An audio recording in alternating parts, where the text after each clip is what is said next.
রাতেও তো কত দেরি করো রোজ, কত রাত করে বিছানায় আসো। তখন আমার দু চোখ জুড়ে রাজ্যের ঘুম। কথাও হয় না কোনো কোনো দিন। শুধু মনে হয় গ্রাম্য মেয়েকে তোমার তেমন পছন্দ হয়নি। ভুল, ছুটি ভাই, ভ্রান্ত ভাবনা। গ্রাম্য কিশোরী ছিলে তাও ঠিক।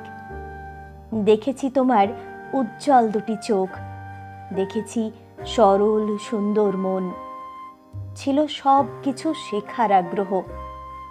তাই বাবা ঠাকুরের যত স্নেহ মমতা বর্ষিত হলো তোমার উপর।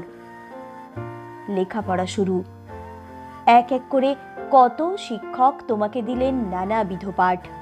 শিখলে পিয়ানো, কি আশ্চর্য! পিয়ানোর সুরে মাতিয়ে দিয়েছ ঠাকুর বাড়ির সর্বজনকে।